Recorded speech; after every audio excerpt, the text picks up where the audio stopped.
நாம பார்க்க போகிறது நாசி துவாரங்கள். இறைவன் படைப்பினுடைய அதிசயத்தை பாருங்க. மனிதன் எத்தனையோ படைப்புகளை செய்கிறான். அதெல்லாம் ஒரு பெரிய அதிசயம் இல்லைங்க. இறைவன் படைத்த மிகப்பெரிய படைப்பே மனித படைப்பு தான் இல்லையா? மனிதனை மாதிரி ஒரு படைப்பை பார்க்க முடியுமா? எவ்வளோ ஆச்சரியங்கள் நிறைந்தது மனித படைப்பு பாருங்க. 2 நாசி துவாரங்களை படைச்சிருக்காரு இறைவன். சுவாசிக்கிறதுக்கு காற்று ரொம்ப முக்கியம் அப்படின்னு வாயளவுக்கு நாசி துவாரம் பெருசாக படைச்சிருக்கலாம்ல. அப்படி இல்லை, வாயைத்தான் பெருசாக படைச்சிருக்காரு, நாசி துவாரத்தை சின்னதாக தான் படைச்சிருக்காரு. அதுலேயும் இன்னொரு சூட்சமத்தை பாருங்க. 2 காதை படைச்சிருக்காரு ஆண்டவர், 2 கண்ணை படைச்சிருக்காரு.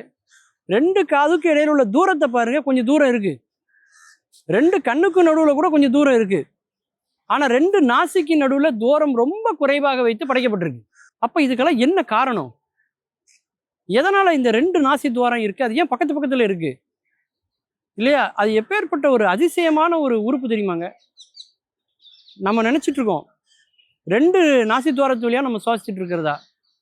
ஆனால் பக்கத்தில் ஒரு சின்ன ஒரு விரலை வச்சு நீங்க பாருங்க, ஒரு துவாரத்து வழியா தான் காற்று வந்து உள்ளிழுக்கப்பட்டிருக்கும். இன்னொரு துவாரம் காற்று வந்து ரொம்ப குறைவாக தான் இருக்கும். என்ன காரணம் தெரியுமா? இன்னொரு நாசி துவாரம் ஓய்வெடுத்து கொண்டு இருக்கிறது. ஒன்றில் காற்று இயங்கி கொண்டிருக்கும் பொழுது இன்னொன்றில் காற்று மிகவும் குறைவாக வருகிறது. அதனுடைய வேலை கொஞ்சம் ஃபங்க்ஷன் வந்து கொஞ்சம் கம்மியாக இருக்கு. ஒரு நாசி துவாரம் மட்டும் ஒரு நாள் முழுக்க எப்படியெல்லாம் செயல்படுது அப்படிங்கிறத நீங்கள் ஆராய்ச்சி பண்ணி பார்த்தீங்கன்னா தான் அந்த நாசி துவாரத்தினுடைய முக்கியம் என்னங்கிறது நமக்கு தெரியும். வெளியிலேருந்து காற்றை உள்ளே இழுக்கும் போது அதனுடைய வேகம் வேறு மாதிரி இருக்கும்.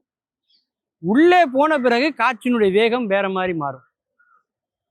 காற்றை மட்டும் அது உள்ளே இழுக்கவில்லை, வாசனை என்ன என்பதை அது நுகர்ந்து மூளைக்கு செய்தியாக அது அனுப்புகிறது இல்லையா? எப்பேற்பட்ட ஒரு உன்னதமான பணின்னு பாருங்க.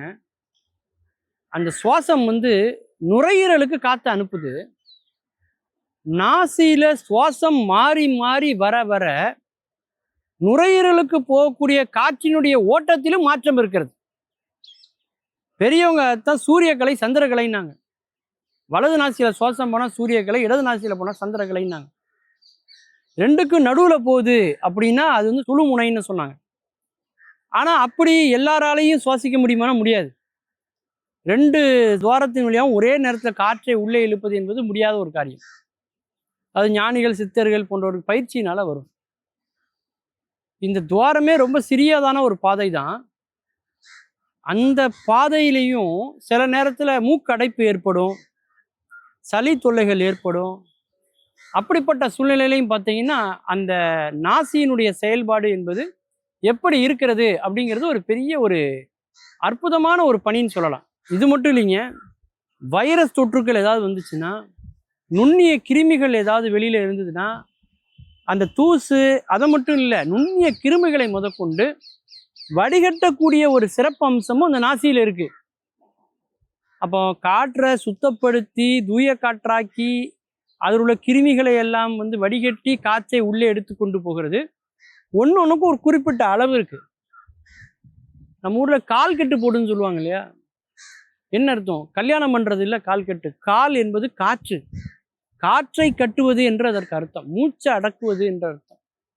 அதற்கென்று ஒரு பயிற்சி இருக்கிறது. அந்த மூச்சை அடக்குவதற்கு பேர் தான் கால் கட்டு என்பது. திருமணத்தை ஏன் கால் கட்டோட கொண்டு போனாங்க அப்படின்னா, தம்பதியர்கள் இணைகிற போது அவர்கள் மூச்சு 2ம் கட்டப்படுகிறது.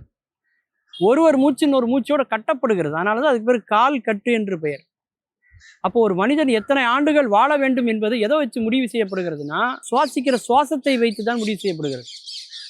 ஆமையெல்லாம் பாருங்க எத்தனை ஆண்டுகள் வாழ்கிறது இல்லையா? என்ன காரணம்னா, ஒரு மூச்சுக்கு இன்னொரு மூச்சுக்கு இடையில இருக்கக்கூடிய இடைவெளி வந்து ஆமைக்கு ரொம்ப அதிகமாக இருக்கும்.